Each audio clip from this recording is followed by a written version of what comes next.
ఆరాధన ప్రియులారా, మీ ఎల్లరకును కూడా సర్వారాధనలోని సకలాశీర్వాదములు, సర్వసంపూర్ణత, మహిమ, ప్రసన్నత మహిమ బాలుడు మెండుగా అనుగ్రహించునుగాక. ఆమేన్.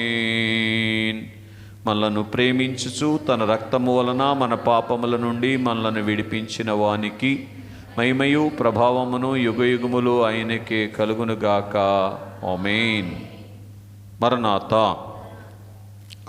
దేవుని పరిశుద్ధ వాక్యాన్ని చదువుకొని వాక్య ధ్యానము గావించుకుందాం. అపోస్తలుడైనటువంటి పౌలు కొరింథీయులకు రాసినటువంటి 2వ పత్రిక 9వ అధ్యాయము 15వ వచనమును పఠించుకుందాం.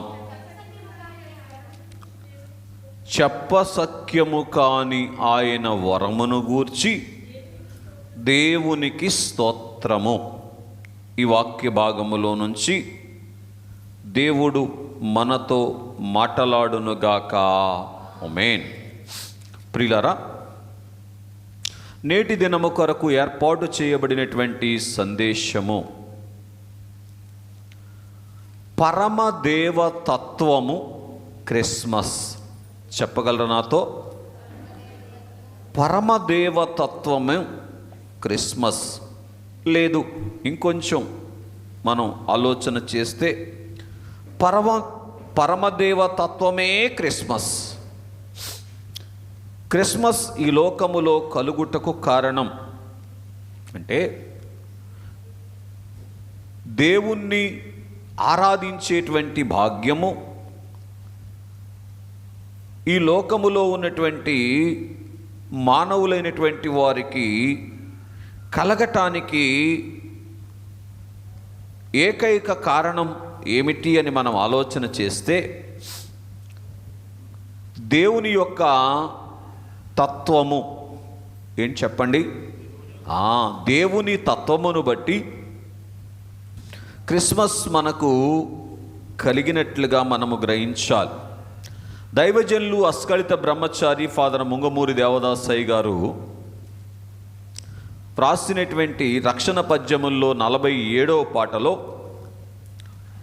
పరమదేవతత్వ మగపరుచుట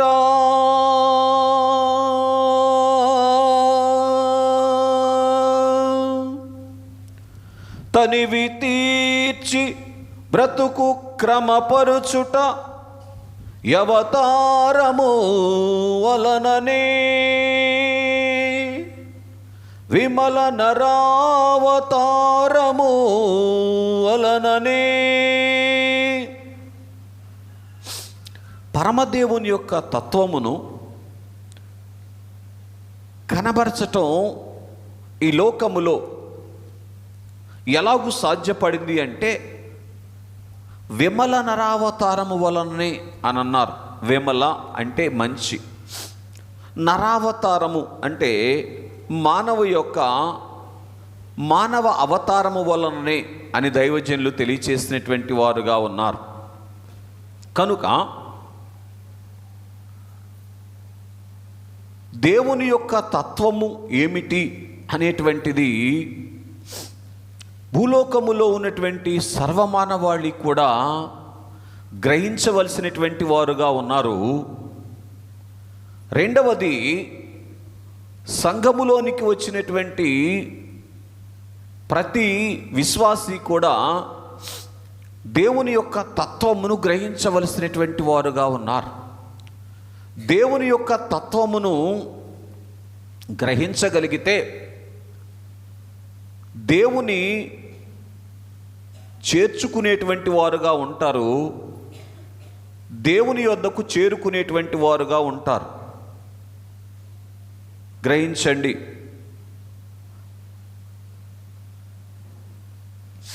నీ ప్రియులరా, చూడండి, ఒక వ్యక్తిని హత్తుకోవాలి అంటే ఒక వ్యక్తిని కోరుకున్నటువంటి అనుభవంలోనికి రావాలి అంటే ఆ వ్యక్తి యొక్క తత్వం ఏమిటో గ్రహించినటువంటి వారుగా ఉండాలి. తత్వము అంటే లక్షణము అని కూడా మనం గ్రహించవచ్చు. తత్వము తెలియకుండా ఎవరినైనా చేర్చుకుంటే ఒకానొక రోజున మేము మోసపోయాము అనేటువంటి పరిస్థితిలోనికి వెళ్ళిపోయేటువంటి ప్రమాదం ఉంటుంది. బాగా గ్రహించండి దేవుని ప్రియులరా, దేవుని తత్వం ఏమిటో మానవుడు గ్రహించగలిగినటువంటి రోజున దేవుణ్ణి చేర్చుకునేటువంటి వారుగా ఉంటారు. ఇంకొక మాట, దేవుడే అనేటువంటి అనుభవములోనికి రాగలుగుతారు. ఏ మానవుడైతే దేవుడే అనేటువంటి అనుభవంలోనికి రాగలుగుతాడో ఆ మానవుడు ఏ సందర్భములో కూడా మోసపోయేటువంటి పరిస్థితి ఉండదు అని మనం గ్రహించాలి. చూడండి, చాలా సందర్భాల్లో మనుషులను ఆశ్రయించేటువంటి పరిస్థితి మనం ఆయా సందర్భాల్లో కలిగినటువంటి వారముగా ఉంటాం. ఆశ్రయించిన తర్వాత ఏమనుకుంటాం? అమ్మో, ఈయన చాలా మంచోడు అనుకున్నాం, కానీ మనం అనుకున్నంత మంచోడు కాదు, లేకపోతే ఈయన ద్వారా ఫలానా కార్యం జరుగుద్ది అని అనుకున్నాం, కానీ జరగలేదు అని నష్టపోయేటువంటి పరిస్థితి వస్తుంది. ఇది ఎప్పుడు బయటికి వస్తుంది అంటే ఆ తత్వము గ్రహించినప్పుడు, పిల్లరా అమ్మో మంచోడని స్నేహం చేశాను, ఇటువంటి పరిస్థితిలోనికి తీసుకొని వెళ్ళాడని. మీకు సత్యం చెప్తున్నాను వినండి. ఈ లోకంలోనికి వచ్చినటువంటి ఏ మానవుడైనప్పటికీ కూడా దేవుణ్ణి ప్రేమించినంతగా మరెవ్వరిని ప్రేమించటానికి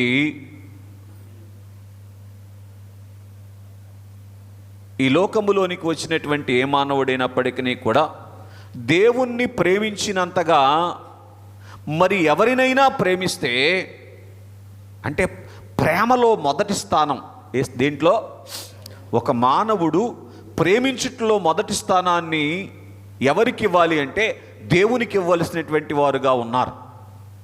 అందుకే మీకు ఒక మాట చెప్తాను. ఎందుకని దేవునికి ఇవ్వాలి అంటే, దేవుని తత్వం ఏమిటి అంటే ప్రేమ. దేవుడు ఎప్పుడు ప్రేమిస్తారు చెప్పండి? దేవుడు ఎప్పుడూ ప్రేమిస్తూనే ఉంటారు. దేవుడు ఎప్పుడు ప్రేమిస్తాడు? మీరు మాట్లాడట్లా. దేవుడు ఎప్పుడూ ప్రేమిస్తూనే ఉంటారు. ఆయనకు మనం అనుకూలంగా ఉన్నా అనుకూలంగా లేకపోయినా, ఆయన మనం త్రోసివేసినా ఆయన మనం ప్రేమించినా ఆయన ప్రేమిస్తూనే ఉంటారు. ఆయన మనం సిలువ వేసినా, ఆయన ముఖం మీద ఉమ్మి వేసినా, పూర్తి చేయండి ఏమండి, నువ్వు మావాడివి కాదు అన్నప్పటికీ కూడా, ఎందుకంటే ఆయన శరీరధారిగా వచ్చినప్పుడు ఇవన్నీ చేసిన వాళ్ళు ఉన్నారు, కానీ వాళ్ళను కూడా దేవుడు ప్రేమించారు. అందుకే లూకా రాసిన సువార్త 23వ అధ్యాయం 34వ వచనములో ఆయన అంటారు, తండ్రి వీరేమి చేయుచున్నారో వీరెరుగరు గనుక వీరిని క్షమించండి. ఎందుకని ఆ మాట అనగలిగారు? దేవుని తత్వము ప్రేమ. అర్థమవుతుందండి? మీకు అర్థం కావటానికి ఒక మాట చెప్తాను. ఏంటి ఎంత చెప్పినా వినట్లేదేంటి? పలానా అయినా పలానావిడా ఎన్ని చూసినా అర్థం చేసుకోవట్లేదు ఏంటంటే, ఆ బుద్ధి అట్లాంటిది. ఏంటది? ఎవరు మాట్లాడరా? ఇప్పుడు అనలేదు ఈ మాట. ఆ బుద్ధి అట్లాంటిది అంటారు కదా. అలాగున మానవులు ఆయా రీతులుగా ఉండి ఉండవచ్చును, కానీ దేవుని యొక్క బుద్ధి ఏంటంటే ప్రేమించటమే. ప్రేమించటం తప్ప శపించటం ఆయనకు తెలియదు. ప్రేమించటం తప్ప ద్వేషించటం అనేటువంటిది ఆయనకు తెలియదు. మీరు నన్ను ఒక ప్రశ్న అడగాలి ఇప్పుడు. అయ్యా, మరి పాత నిబంధన గ్రంథములు అనేక పర్యాయాల్లో దేవుడు కొంతమందిని నశింపజేసినట్లుగా చూస్తూ ఉన్నాం, కొంతమందిని గద్దించినట్లుగా చూస్తూ ఉన్నాం, ఏంటి మరి మీరు ఇలా చెప్తా ఉన్నారు అంటే, ప్రకటన గ్రంథంలో దేవుడు మాట్లాడుతూ ఒక చక్కని మాట తెలియచేశారు. ప్రకటన గ్రంథము 3వ అధ్యాయము వచనం చెప్పమ్మా. 19వ వచనం, నేను ప్రేమించు వారిని అందరినీ గద్దించి శిక్షించుచున్నాను. బాగా వినండి, ఆయన గద్దింపులో ప్రేమ ఉన్నది, శిక్షించటంలో ప్రేమ ఉన్నది. కనుక బాగా గ్రహించండి. కనుక ప్రతి సందర్భంలోనూ కూడా ఆయన ప్రేమ మాత్రమే కలిగినటువంటి వారుగా ఉన్నారు. అందుకే యోహాను భక్తుడు యోహాను రాసినటువంటి మొదటి పత్రికలో రాస్తూ ఏమంటారంటే, దేవుడు ప్రేమై ఉన్నారు. ఇక దేవుడు అనే మాటకి సరైనటువంటి నిర్వచనం ఏంటి అని వెతికి పరమార్థ జ్ఞాని అయినటువంటి యోహాను గారు ఏమంటారంటే, దేవుడు ప్రేమై ఉన్నారు అనేసారు. అర్థమవుతుందండి? దేవుడు అంటేనే ప్రేమ. ఇంకో భాషలో చెప్పండి, తిరగేసి, ప్రేమ అంటేనే దేవుడు, ప్రేమ అంటేనే దేవుడు. కనుక మిగిలినటువంటివి ఏదైనా, మిగిలిన వారు ఎవరైనా ఆయన ప్రేమతో సరిపోయినటువంటి వారు కాదు. అందుకే ఎందుకు దేవునికి మానవుల మీద అంత ప్రేమ ఉన్నది అంటే, ఇట్లా చూడండి, నువ్వు కష్టపడి ఏదైనా ఒక వస్తువును తయారు చేసావనుకో, నువ్వు కష్టపడి ఏదైనా ఒక వస్తువుని తయారు చేసావనుకో, దాని మీద నీకు ఎంత ప్రేమ ఉంటుంది? అవునా కాదా? మరి సాతానుకు మానవుల మీద ఎందుకు ప్రేమ లేదు? మానవుణ్ణి సాతాను కలుగ చేయలేదు. మానవుడు సాతానుకు దొరికాడు. నీకేదైనా వస్తువు దారిని వెళ్తా ఉంటే దొరికిందనుకోండి, దాని మీద నీకేం ప్రేమ ఉంటుంది? ఆడుకునే ప్రేమ ఉంటుంది, వాడుకునే ప్రేమ ఉంటుంది, ఇంకా ఏదైనా చేసేటువంటి, నాశనం చేసేటువంటి ప్రేమ కూడా ఉంటుంది. కనుక దాన్ని ప్రేమ అని అనకూడదు. కాబట్టి దేవుని స్నేహితులారా గ్రహించండి, దేవుని యొక్క తత్వమే ప్రేమ ఉన్నది కనుక ఆ ప్రేమను బట్టి దేవుడు ఏం చేశారంటే, దేవుడు మానవుణ్ణి కలుగ చేయకుండా ఉండలేకపోయారు. ఇంకొక మాటలో దైవజనులు ఏం చెప్పారంటే, దేవుడు జీవమై ఉన్నారు గనుక, ఆయన తత్వం ఏమిటి?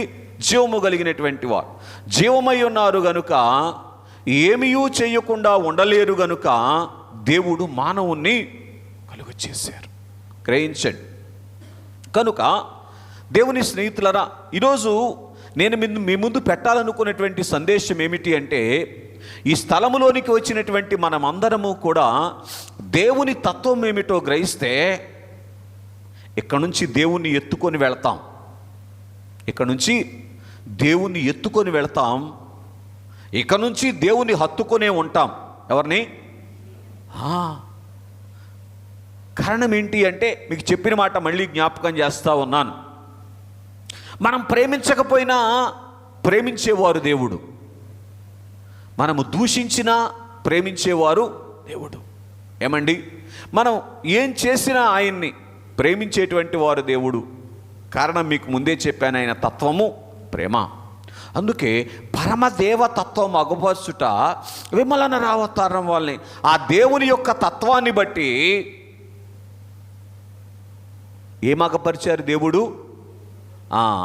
విమల నరావతారిగా ఈ లోకానికి వచ్చి తన యొక్క ప్రేమను అగపరిచినటువంటి వారుగా ఉన్నారు. ఇట్లా చూడండి, మానవుడు ఒకప్పుడు దేవుణ్ణి విడిచిపెట్టినటువంటి వాడుగా ఉన్నాడు, దేవుడు కాని వాటిని దేవుడుగా భావించినటువంటి వారుగా ఉన్నారు.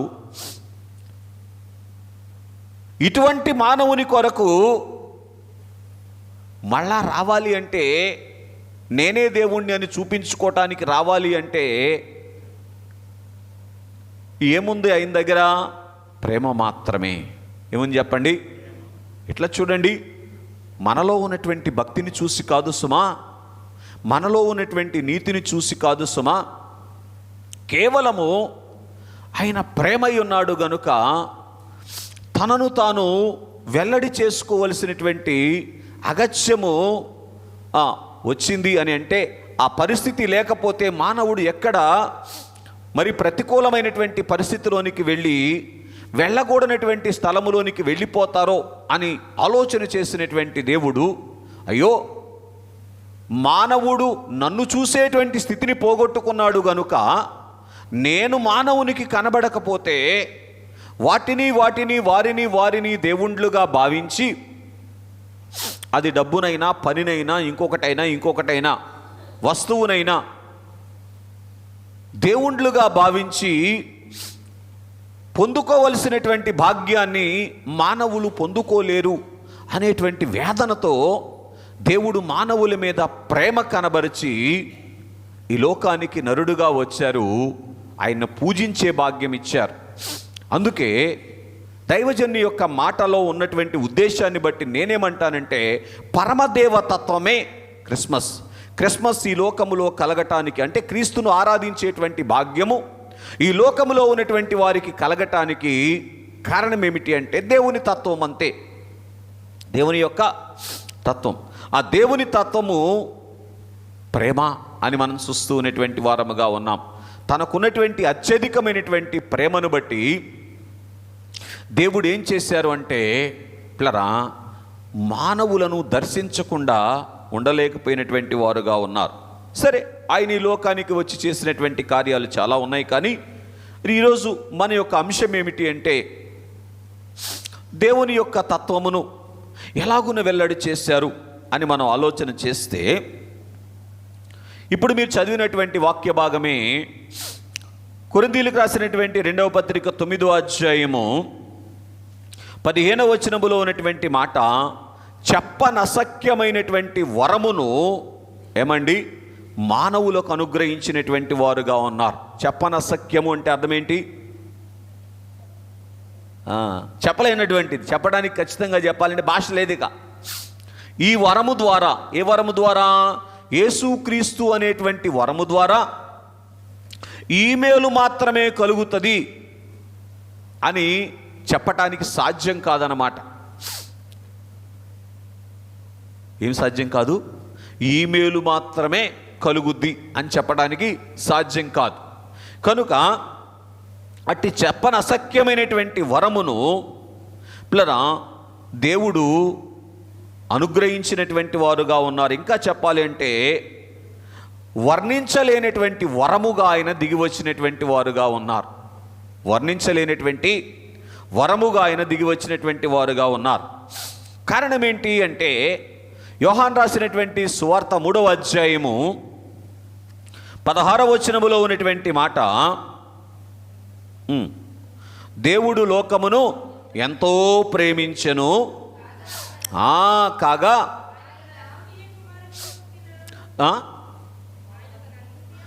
ఆయన తన అద్వితీయ కుమారునిగా పుట్టిన వాని యందు విశ్వాసముంచు ప్రతివాడు నశింపక నిశ్చయం పొందినట్లు ఆయనను అనుగ్రహించు.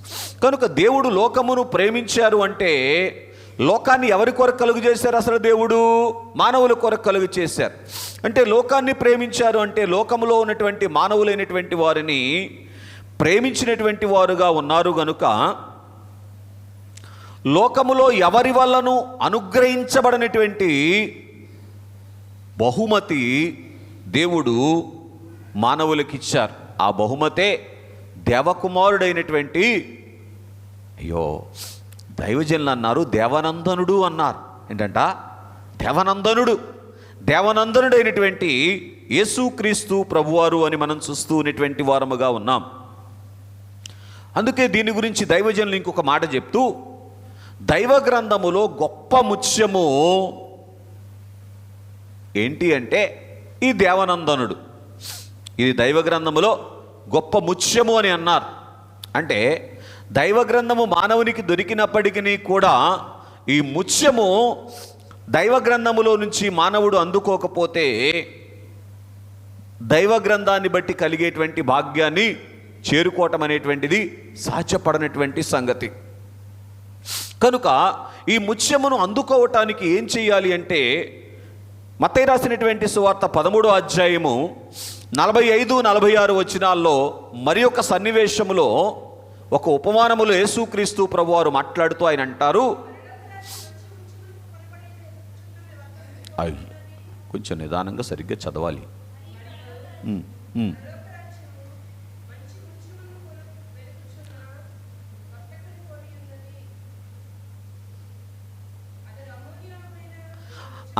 అతడు అమూల్యమైనటువంటి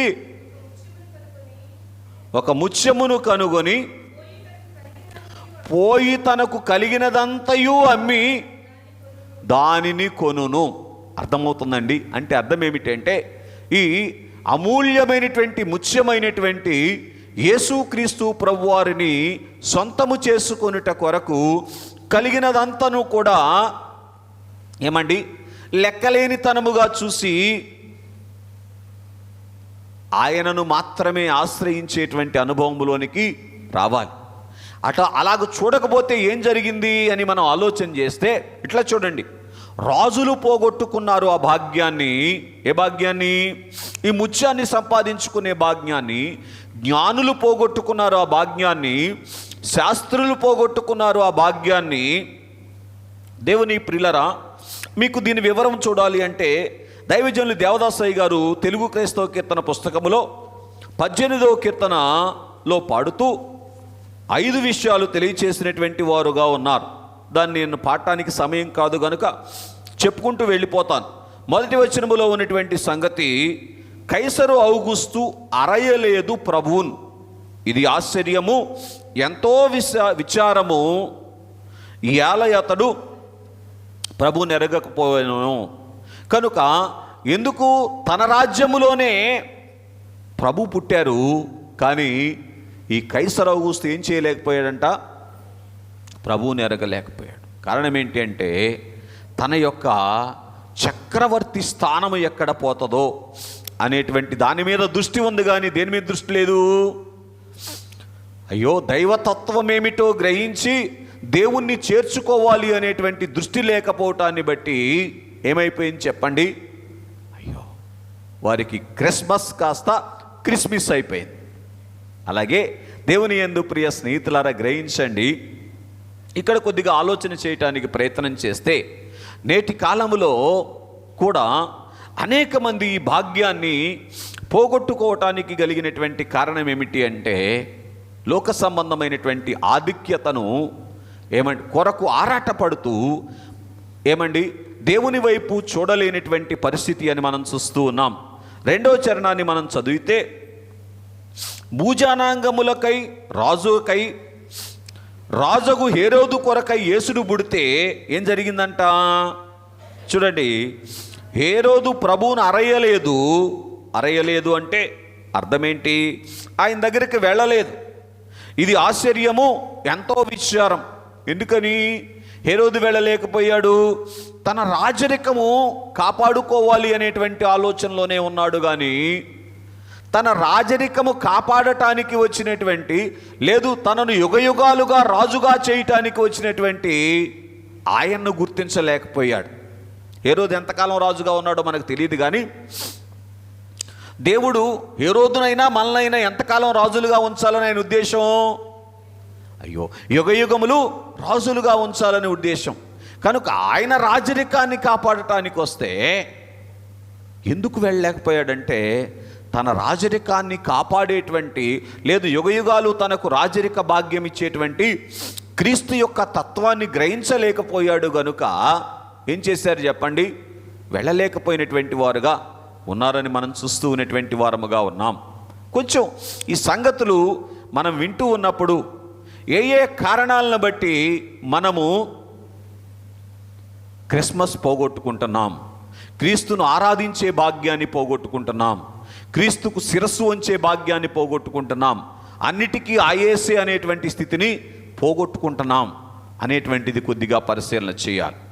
కనుక దేవుని యందు ప్రియ స్నేహితులరా, చూడండి 3వ చరణాన్ని మనం చూస్తే, సర్వలోకమునకై నాకై నీకై సర్వ వేదజ్ఞులకై శాస్త్రులకై ఉర్విని యేసుడు ఉద్భవించెను, గర్వపు శాస్త్రులు ప్రభువును అరయలేదు. ఇది ఆశ్చర్యము, ఎంత విచారం. ఎవరెవరు ఎరగలేదంటండి? సర్వవేదజ్ఞులైనటువంటి శాస్త్రులు, వేదాలు తెలిసినటువంటి శాస్త్రుల కొరకై ఏం చేశారంట?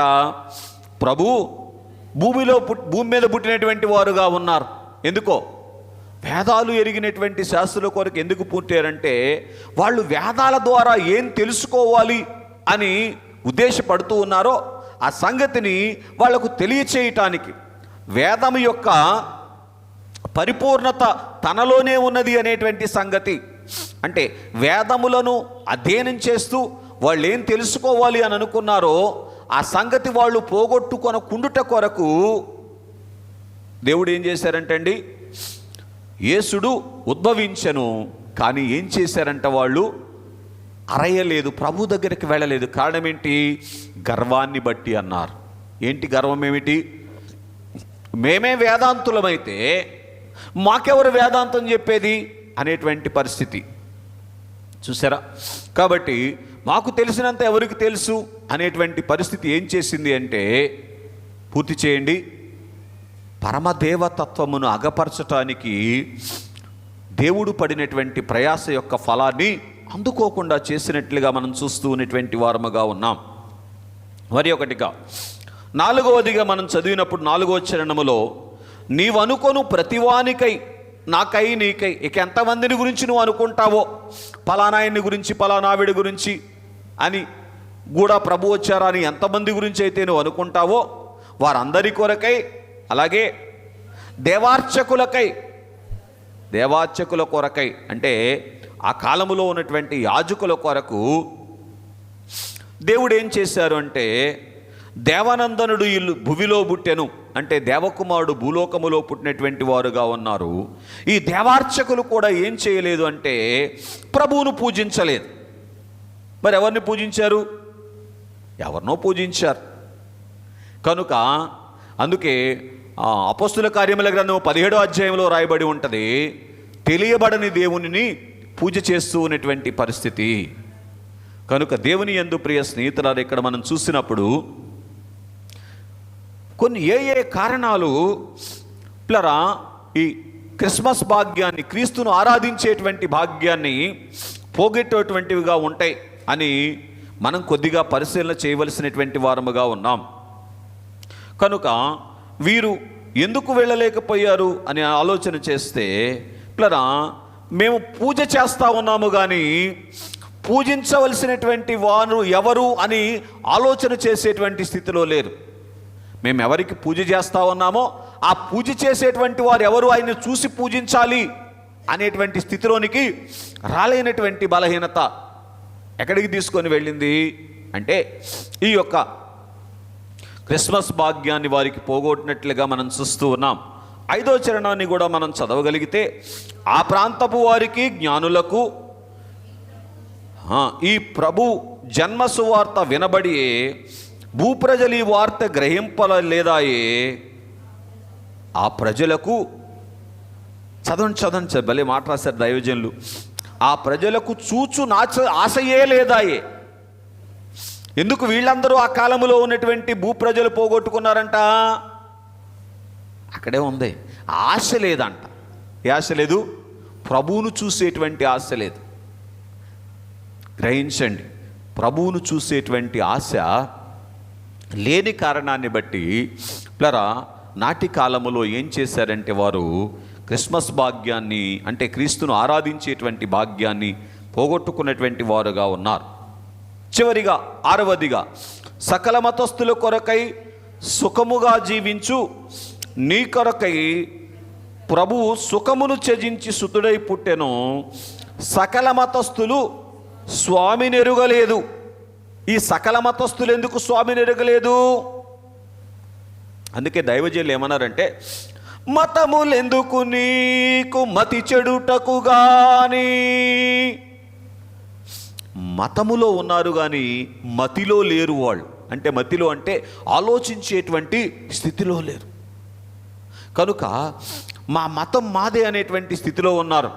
చాలా సందర్భాల్లో కొంతమందికి ఏంటయ్యా ఎట్లా చేస్తున్నామంటే, ఇదిగో నేను ఇంతే అయ్యగారు, ఏంటది నేను ఇంతే అయ్యగారు, చూసారా ఏంటిది మతం. కనుక దేవుని యందు ప్రియ స్నేహితులారా గమనించండి, వారు ఈ మతమును ఆధారంగా చేసుకునేటువంటి వారుగా ఉన్నారు కానీ దేవుణ్ణి ఆధారంగా చేసుకునేటువంటి పరిస్థితి, మతము యొక్క ముసుగులో ఉండిపోయేటటువంటి వారుగా ఉన్నారు కానీ ఈ మతములో ఉన్నటువంటి మేము దేవుణ్ణి చేరుకోవాలి అనేటువంటి ఉద్దేశంతో వారు లేనటువంటి కారణం ఏం చేస్తున్నారు, మతాచారాలను పాటిస్తూ ఉన్నటువంటి వారుగా ఉన్నారు. కాబట్టి దేవుని పిల్లలరా, ఇలాగున దేవుడు లోకమంతటిని ప్రేమించినప్పటికీ కూడా లోకమంతా దేవుని యొక్క ప్రేమను ఎందుకు గ్రహించలేకపోతూ ఉంది అంటే అనేకమైనటువంటి కారణాలు మనం చూస్తూ ఉన్నాం. అందుకే మనం చదువుకున్నటువంటి మత్తయి సువార్త 13:46 సమస్తమును కూడా అమ్మివేసి, అంటే వాటినన్నిటినీ పక్కన పెట్టి, వేటిని, రాజరికాన్ని, గవర్నర్ స్థితిని పూర్తి చేయండి, గర్వాన్ని, అలాగున్నే జ్ఞానాన్ని, యాజకత్వపు స్థితిని, ఇంకా పిల్లరా మతమునకు సంబంధించినటువంటి స్థితిగతులన్నింటినీ కూడా పక్కన పెట్టినటువంటి అనుభవంలోనికి వచ్చినటువంటి వారుగా ఉండి ఈ ముత్యమును ఏం చేయాలి అంటే సొంతం చేసుకున్నటువంటి అనుభవంలోనికి రాగలగాలి. ఆయాసము గల హృదయమునకు ఔషధము ఆయనే, అధైర్యము గల వారికి ప్రోత్సాహము కూడా ఆయనే అని అన్నారు దైవజనులు. ఏంటంట, ఆయాసము కలిగినటువంటి హృదయమునకు ఔషధము ఎవరు? క్రీస్తు. అలాగే అధైర్యము కలిగినటువంటి హృదయమును ప్రోత్సాహపరిచేది కూడా ఆయనే. అందుకే గొల్లల దగ్గరకు వచ్చి ఆయన ఏం మాట్లాడారు దూత ద్వారా చెప్పండి, భయపడకుడి అని తెలియచేసినటువంటి వారుగా ఉన్నారు. కాబట్టి దేవుని స్నేహితులరా, ఇలాగున ఈ ఈవులన్నిటినీ కూడా మనకు దేవుడిచ్చినప్పటికీ కూడా ఈ ఈవులన్నిటిని బట్టి కలగవలసినటువంటి భాగ్యమును మనం అందుకోలేనటువంటి స్థితిలోనికి రాలేకపోతూ ఉన్నాము గనుక ఆయనే గొప్ప బహుమానముగా మనకి లోకమునకు దిగివచ్చారు. దేన్ని బట్టి? దేవుని తత్వాన్ని బట్టి. దేన్ని బట్టి చెప్పండి? కనుక ఇతరుల ఈవులు ఆశ్చర్యపరుస్తాయి కానీ ఈ ఈవులు పూర్తి చేయండి, ఇతర ఈవులు ఆశ్చర్యపరుస్తాయి కానీ ఈ ఈవులు ఆశ్చర్యములో నింపుతాయి. అందుకే ఆయన పేరేంటి? యెషయా గ్రంథము 9:6 ఆశ్చర్యకరుడు. ఆశ్చర్యకరమైనటువంటి భాగ్యమును మనం అనుభవించేటువంటి స్థితిలోనికి తీసుకొని వెళ్ళగలిగేటువంటి బహుమానమే దేవకుమారుడైనటువంటి యేసుక్రీస్తు ప్రభువారు. కనుక ఇవి అంటే ఈ బహుమానము అంటే దేవుని తత్వం ఏమిటంటే తిరిగి తీసుకోవటానికి ఇచ్చేటువంటి వారు కాదు. పరమదేవుని యొక్క తత్వం ఏమిటి? ఇవ్వటమే కానీ తీసుకోవటం ఆయనకి మాట నా దాకా రావట్లా, అలవాట్లేదు.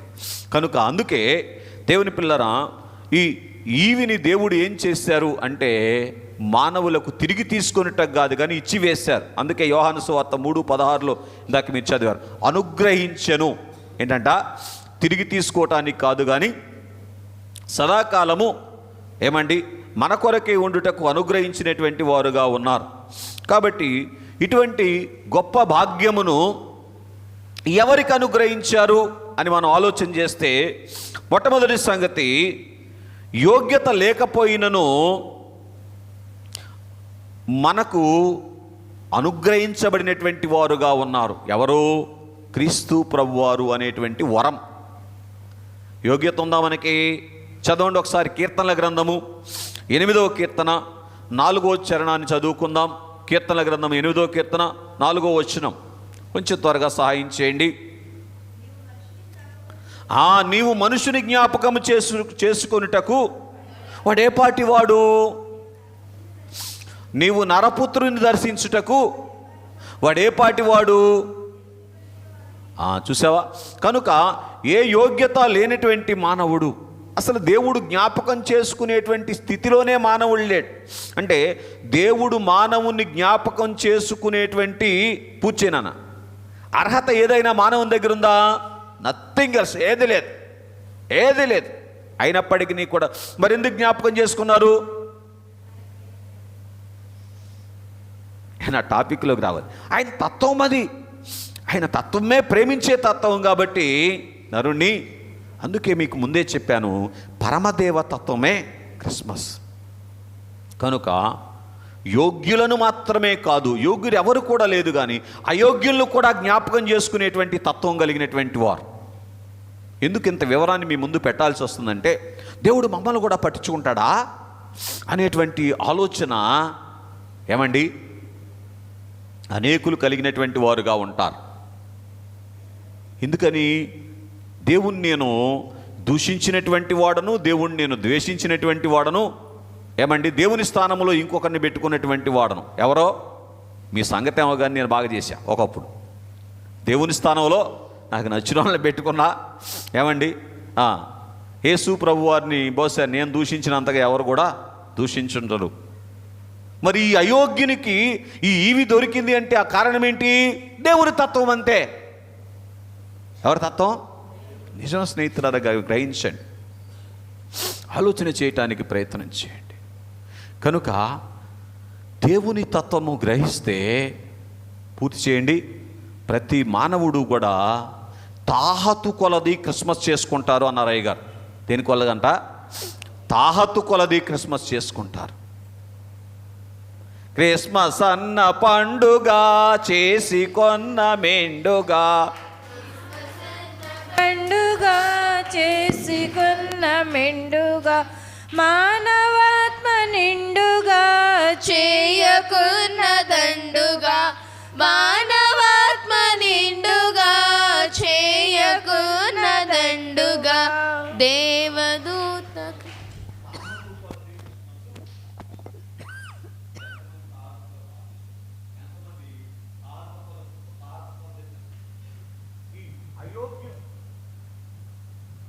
అయోగ్యుల కొరకు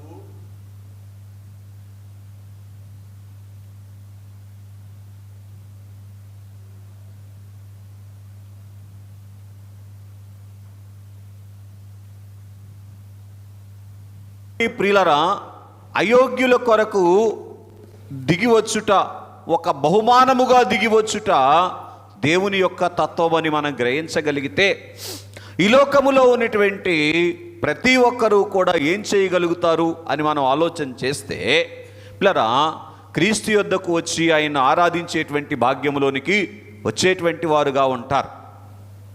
ఆయా సందర్భముల్లో కొందరు బిడ్డలైనటువంటి వారిని, అయ్యా ఏంటి ఇన్ని సంవత్సరాలుగా దేవుని యొద్దకు వస్తూ ఉన్నావు, ఎందుకని దేవుణ్ణి పరిపూర్ణంగా ఆరాధించేటువంటి స్థితిలోనికి రాలేకపోతా ఉన్నావు అంటే, ఎట్లాగూ మేము చేయలేకపోతున్నాం కాబట్టి మానేస్తా ఉన్నాడు ఒక ఆయన. ఏంటంట చూసారా, దేవుని యందు ప్రియ స్నేహితులరా, అటువంటి వారి కొరకు కూడా, అంటే అయోగ్యుల కొరకు కూడా దేవుడు ఆయన ఏం చేశారు అంటే ఒక బహుమానముగా దిగి వచ్చారు. ఆయన మన యొద్దకు రావటం మన యొక్క యోగ్యత కాదు. ఏంటది? ఆయన తత్వం. ఇప్పుడు దేవుని తత్వం ఏంటి చెప్పండి. ఇక్కడ మనల్ని విడిచిపెట్టి ఆయన ఉండలేడండి. ఏమండి, బిడ్డను విడిచిపెట్టి తండ్రి ఉండగలరా? తండ్రిని విడిచిపెట్టి బిడ్డ ఉండగలదా? నిజం చెప్పండి. తండ్రిని విడిచిపెట్టి బిడ్డ ఉండగలదేమో కానీ బిడ్డను విడిచిపెట్టి తండ్రి ఉండలేడు. నిజం స్నేహితులరా, అన్నిటికీ మనం కొద్దిగా బైబిల్ దగ్గరికే రావాలి. దేవుడు అందరికీ తండ్రి ఉన్నారు కనుక గ్రహించండి, ఏం చేస్తున్నారు అంటే ఆయన మనను విడిచిపెట్టి ఉండలేని తత్వం కలిగినటువంటి వారు కనుక మనము యోగ్యత లేని వారమైనప్పటికీ కూడా ఏం చేశారు? ఆయన మన యొద్దకు బహుమానముగా వచ్చి వేశారు. దేవునికి ఎన్ని వందనాలు చెల్లించాలి. కీర్తనల గ్రంథము 14వ కీర్తన కొంచెం త్వరగా చదవండి. 3వ వచనం. వారందరూ దారి తొలగి బొత్తిగా చెడి ఉన్నారు, మేలు చేయవారు ఎవరు లేరంట? ఎవరు లేరంట. ఇక్కడ కూడా లేరా? ఇక్కడ ఉన్నారు కనుక దేవుని యందు ప్రియ స్నేహితులారా, కనుక అటువంటి వారి కొరకు కూడా పూర్తి చేయండి, దేవుడు బహుమానముగా వచ్చారు. బహుమానము అంటే అర్థం ఏంటంటే బహుమానం, గిఫ్ట్, ఓకే, ఉచితముగా ఇచ్చేటువంటిది. ఉచితముగా బహుమానం ఇచ్చిన వాళ్ళు డబ్బులు తీసుకుంటారా? అదనమాట, ఉచితముగా ఇచ్చేటువంటిది. కనుక దేవుని యందు ప్రియ స్నేహితులారా గమనించండి. అలాగునే యెషయా గ్రంథము 64వ అధ్యాయము 6వ వచనాన్ని కూడా మనం చదివితే కొంచెం త్వరగా చదవాలి. యెషయా గ్రంథము 64:6.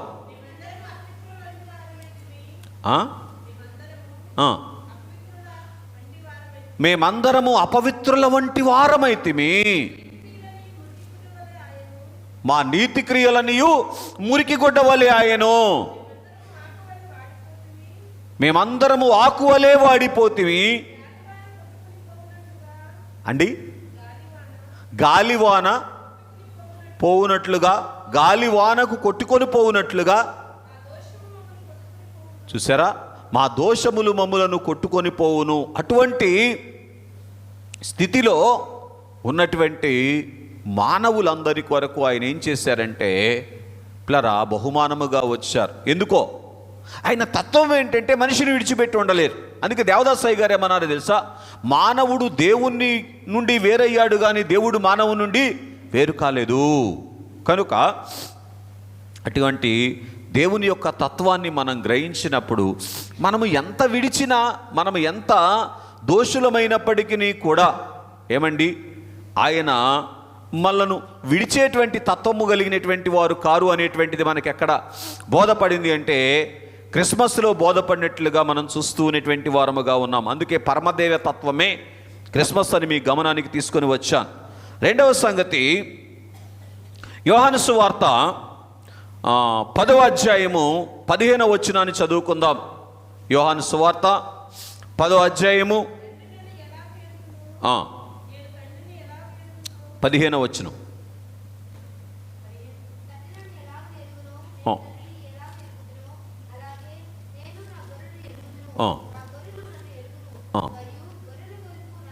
అది కావాలి. ఎన్నో వచ్చినావు అమ్మా? 15వ వచనం. 17 చదువు. 15 చివరి భాగం, రైట్. కనుక చదవండి. గొర్రెల కొరకు నా ప్రాణము పెట్టుచున్నాను. ఎందుకు? ఈ యేసుక్రీస్తు అనేటువంటి బహుమానమును ప్లరా దేవుడు మనకు అనుగ్రహించారు. లేదు, యేసుక్రీస్తు ప్రభువారే బహుమానముగా మన కొరకు వచ్చారు అని మనం ఆలోచన చేసినటువంటి వారముగా ఉన్నట్లయితే గ్రహించండి, ఆయన తత్వం ఏమిటి అంటే, పూర్తి చేయండి, మన కొరకు ప్రాణం పెట్టే తత్వం కలిగినటువంటి వారుగా ఉన్నారు. ఆలోచన చేయండి, ఎవరి కొరకు ఎవరు ప్రాణం పెట్టగలరు? అవునా? ఇంతకీ ఎవరి కొరకంటే ఇవన్నీ? అయోగ్యుల కొరకు, త్రోసివేసిన వారి కొరకు ప్రాణం పెట్టడానికి వచ్చాడు ఆయన. అర్థమవుతుందండి ఎందుకు వచ్చారంటే ఆయన తత్వం. ఎవరి తత్వం? ఎంతకీ ఆయన తత్వాన్ని ఎందుకు బోధిస్తున్నారో ఇవాళ అయ్యగారు నాకు తెలియట్లా.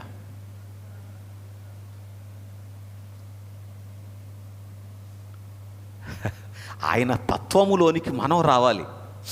ఆయన తత్వములోనికి మనం వచ్చినప్పుడు పెళ్లి కుమార్తె భాగ్యాన్ని సంపాదించుకుంటాం. అన్నావా ఏంటో అంటే నాదేనండి, ఏంటది చిన్నప్పటి నుంచి అంటేనండి అయ్యగారు అనేటువంటి పరిస్థితి కుదరని సంగతి అని మనం గ్రహించాలి. కనుక దేవుని యొక్క తత్వం ఏమిటి అంటే ఇష్టపూర్వకముగా తనను తాను అప్పగించుకునేటువంటి తత్వము కలిగినటువంటి వారుగా, ప్రాణం పెట్టేటువంటి తత్వం కలిగినటువంటి వారుగా ఉన్నారు. కనుక ఇప్పుడు దేవుడు మానవుల కొరకు ప్రాణము పెట్టకపోతే మానవులైనటువంటి వారు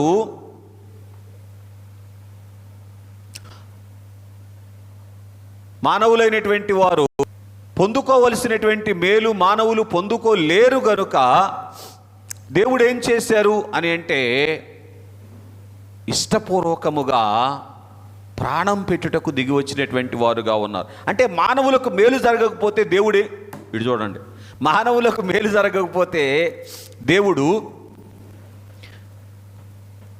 ఇష్టపడండి. అది దేవుని తత్వం.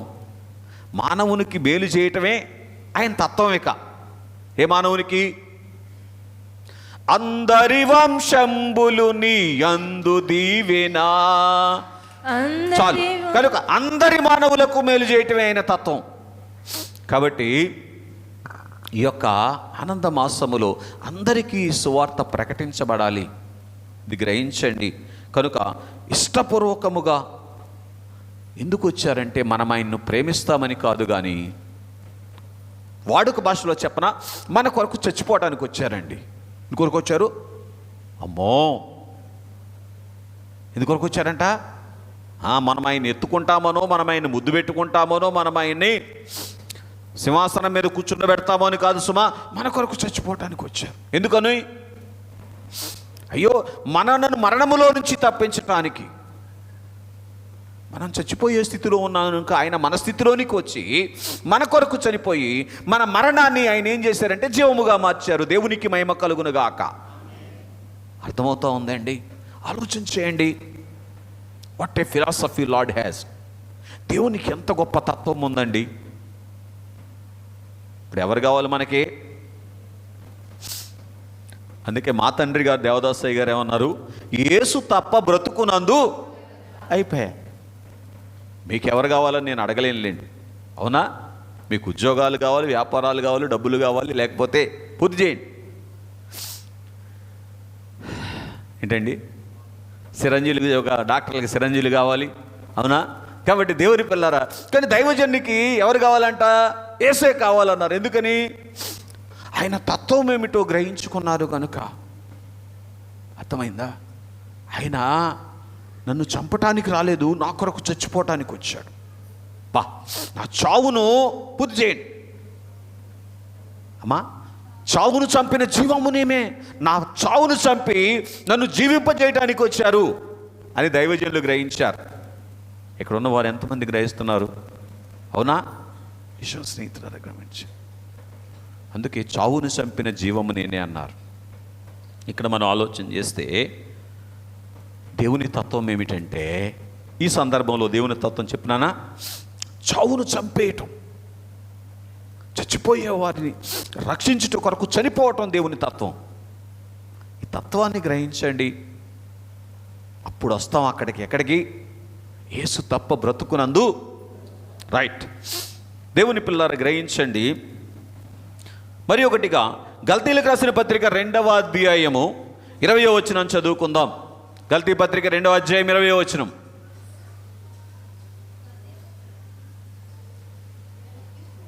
గల్తీలకు రాసిన పత్రిక 2వ అధ్యాయం 20వ వచనం.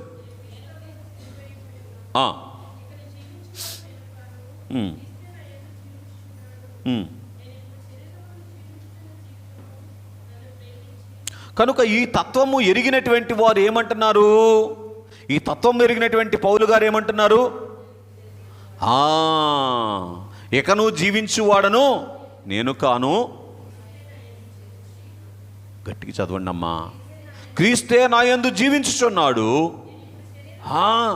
కనుక ఆయన మనలో జీవించేటువంటి తత్వం కలిగినటువంటి వారు. అంటే మన జీవము నిత్యజీవములోనికి తీసుకొని వెళ్ళదు కనుక ఆయన మనలోనికి వచ్చి జీవించి నిత్యజీవములోనికి వెళ్ళే రీతిగా మనల్ని జీవింపజేసి ఏం చేస్తున్నారు? మనల్ని నిత్యజీవములోనికి తీసుకొని వెళ్ళటానికి మనలో జీవించేటువంటి తత్వం కలిగినటువంటి వారు. ఎవరిలో? పూర్తిగా దారి తప్పిపోయిన వారిలో. ఇందా చదివాం కదా, పూర్తిగా దారి తొలగినటువంటి వారిలో, నీతి క్రియలు మురికి గుడ్డలా కనబడేటువంటి వారిలో ఏమండి ఆయన జీవించటానికి ఇష్టపడేటువంటి తత్వము కలిగినటువంటి వారు అని క్రిస్మస్ ద్వారా దైవతత్వాన్ని వెల్లడి చేశారు. ఇది ఎరిగినటువంటి పౌలు గారు ఏమంటున్నారంటే, ఇక నువ్వు జీవించేవాడను నేను కాదు. పూజ చేయండి, చదివేయండి త్వరగా. నేనిప్పుడు శరీరమందు జీవించు జీవితము నన్ను ప్రేమించి నా కొరకు తన్ను తాను అప్పగించుకొనిన దేవుని కుమారుని అందలి విశ్వాసము వలన జీవించుచున్నాను. సరే, కనుక ఇది ఎరిగినటువంటి పౌలు గారు అంటున్నారు, ప్లరా దేవుని కుమారుని అందలి విశ్వాసము వలన నేను జీవించుచున్నాను అని తెలియచేస్తూ ఉన్నటువంటి వారుగా ఉన్నారు. దేవుని తత్వం ఎరిగితే ఏమండి, దేవుని తత్వం ఏంటి ఇక్కడ చెప్పండి ఒక మాట. నాన్న ఇటు చూడండి ప్లీజ్. జీవింపచేసే తత్వం కలిగినటువంటి వారు ఏంటండి? నిర్జీవములోనికి వెళ్ళేటువంటి మానవుణ్ణి జీవింపజేసేటువంటి తత్వం దేవుని దగ్గర ఉంది. జీవింపజేసే తత్వం ముందు కనుక ఏం చేశారు? మన నిర్జీవ స్థితిని తన మీద వేసుకొని తనలో ఉన్నటువంటి జీవమును మనలో పెట్టి, ఎలాగా? శిలువ మరణ యజ్ఞము ద్వారా. కనుక పునరుద్ధానము ద్వారా తనలో ఉన్నటువంటి జీవం మనలో పెట్టి ఏం చేస్తున్నారు? ఆయన జీవింపజేస్తూ ఉన్నారు. అలా జీవింపజేస్తున్నారు కాబట్టి ఒకానొక రోజున నిత్య జీవములో ప్రవేశించేటువంటి ధన్యత మనకు దొరుకుతూ ఉంది. దేవుని తత్వం ఏమిటో తెలుసా? ఎప్పుడు తాను కలుగ చేసినటువంటి మానవుణ్ణి నిర్జీవములోనికి పంపేటువంటి తత్వం దేవుంది కాదు. అర్థమవుతుందా? నిత్యము జీవింపజేసేటువంటి తత్వం ఆయనతో కొంది కాబట్టే ఆయన యందు విశ్వాసం ఉంచినటువంటి వారిని, క్రిస్మస్లోనికి వచ్చినటువంటి వారిని, అనగా క్రీస్తును ఆరాధించేటువంటి వరుసలోనికి వచ్చినటువంటి వారిని జీవింపజేస్తూనే ఉన్నారు. కనుక యుగయుగములు జీవించేటువంటి భాగ్యము ఆయన ఎలాగూ జీవిస్తున్నారు అలాగున యుగయుగములు జీవించేటువంటి భాగ్యాన్ని అనుగ్రహిస్తూ ఉన్నారు. తిమోతికి రాసినటువంటి మొదటి పత్రిక 2వ అధ్యాయం 6వ వచనం. తిమోతికి రాసిన మొదటి పత్రిక 2వ అధ్యాయం 6వ వచనం. ఈయన అందరి కొరకు విమోచన క్రయధనముగా, తిమోతికి రాసినటువంటి మొదటి పత్రిక 2:6 కరెక్టే చదువుతున్నావు, చదువమ్మా. విమోచన క్రయధనముగా తన్ను తానే సమర్పించుకొనెను. దేవుని తత్వం ఏంటో తెలుసా? మనలను విమోచించుకోవటానికి అప్పగించుకునేటువంటి తత్వం కలిగినటువంటి వారు. దేని కొరకు అప్పగించుకునే తత్వం? మన కుర్సీ ఆయన తీసుకునే తత్వం కాదు, ఆయన కుర్సీ మనకిచ్చే తత్వం. అర్థమవుతుందండి? ఆయన కుర్చీ మనకిచ్చే తత్వం.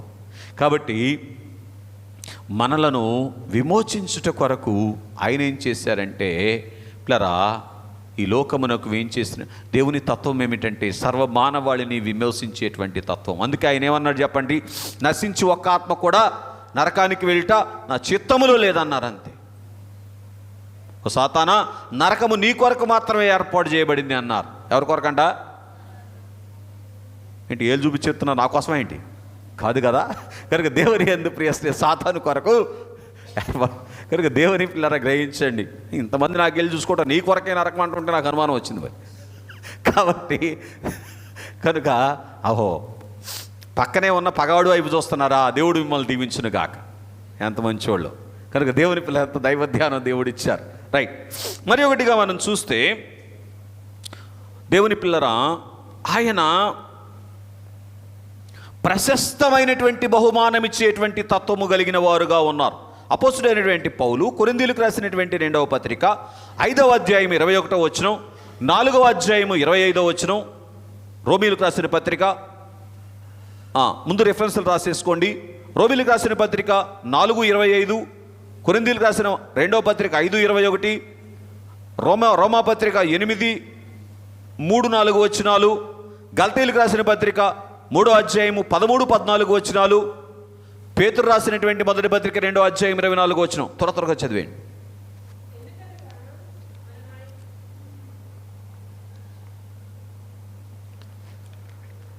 చదవండి. ఎందుకనగా మనం ఆయన యందు దేవుని నీతి అగునట్లు. కనుక దేవుని తత్వం ఏమిటండి? దేవుని తత్వం ఏమిటి? మనల్ని నీతిమంతులను చేసేటువంటి తత్వం కలిగిన వారుగా ఉన్నారు. ఇటువంటి దేవుడు ఎవరికొద్దు చెప్పండి ఒకసారి. ఎవరికొద్దు? కుడి చేయి చూపించండి ఒకసారి. అందరికి కావాలా? మంచిది. కనుక దేవుని యందు ప్రియ స్నేహితులారా గ్రహించండి, నీతిమంతులను చేసేటువంటి తత్వం ఆయనకున్నది కనుక ఏం చేశారంట? చదువు. మనలను నీతిమంతులను చేయుట కొరకు మన కొరకు పాపముగా చేయబడుటకు కూడా ఇష్టపడేటువంటి తత్వము దేవుని తత్వం. పరమదేవతత్వమగపరుచుట విమల నరావతారము వలననే. ఈ నరావతారములోనే దేవుని తత్వం పరిపూర్ణంగా బయలుపడిందండి. దేవునికి మహిమ కలుగునుగాక. రైట్. ఏ నరావతారములో? యేసుక్రీస్తు అనేటువంటి నరావతారములో. రైట్. రోమీయులకు రాసిన పత్రిక 4:25. ఆయన మన అపరాధముల నిమిత్తము అప్పగింపబడి మన నీతిమంతులుగా తీర్చబట్టుకు లేపబడెను. మన అపరాధముల కొరకు అప్పగించబడేటువంటి తత్వము దేవుడు కలిగినటువంటి వారుగా ఉన్నారు. 8వ అధ్యాయం రోమీయులకు రాసిన పత్రిక. అమ్మా, శరీరమును అనుసరించక ఆత్మను అనుసరించియే నడుచుకొను మనయందు ధర్మశాస్త్ర సంబంధమైనటువంటి నీతి విధి నెరవేర్చబడవలెనని పాప పరిహారార్థము దేవుడు తన సొంత కుమారుని రైట్ పాప శరీరాకారముతో పంపి ఆయన శరీరమందు పాపమునకు శిక్ష విధించను. చూసారా, దేవుని తత్వం ఏమిటంట? మళ్ళీ చదువునాను.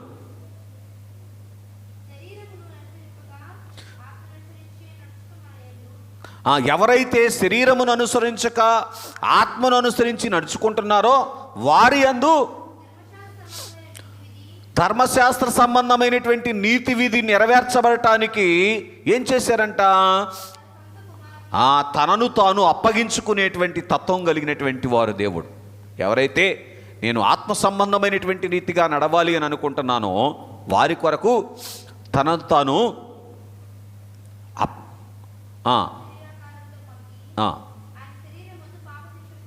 పాపానికి శిక్ష విధించి ఇక ఆత్మ సంబంధముగా నడవాలనుకున్నటువంటి వారికి పాప సంబంధమైనటువంటి శిక్ష లేకుండా చేసేటువంటి తత్వము దేవుని తత్వం. మరి మిగిలిన వారి సంగతో దేవుడు బలవంతుడే కానీ బలవంతం చేసే దేవుడు కాదు. గలతీ పత్రిక 3వ అధ్యాయం 13-14 వచనాలు అండి. ఆత్మను గూర్చినటువంటి వాగ్దానము విశ్వాసము వల్ల మనకు లభించినట్లు అబ్రహాము పొందినటువంటి ఆశీర్వచనము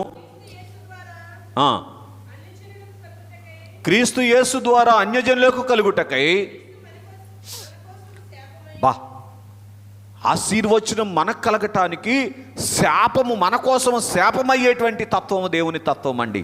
చాలండి, సమయం పరిగెట్టేసింది.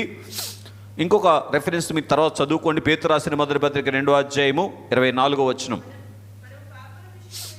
మనము పాపముల విషయమై చనిపోయి నీతి విషయమై జీవించినట్లు ఆయన తానే తన శరీరమందు మన పాపములను మ్రాను మీద మోసుకొనెను రాయబడి ఉంటుంది. రైట్.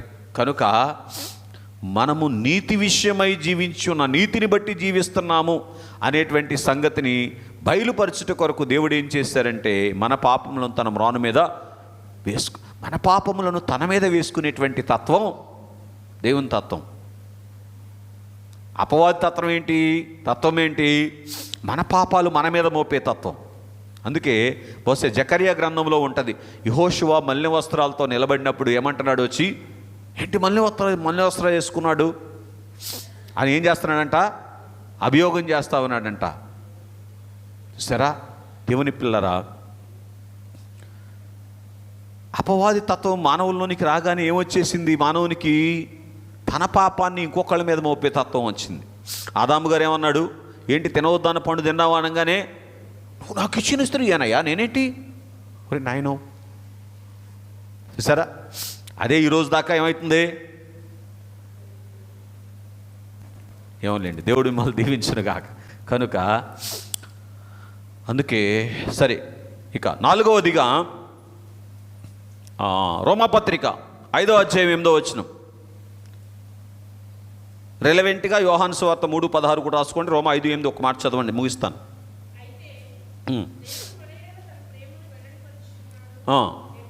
ఇట్లనగా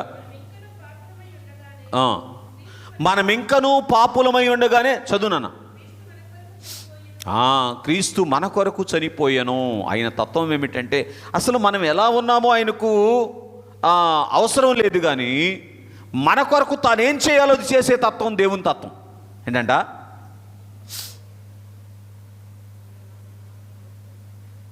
సర్లేండి, రైట్.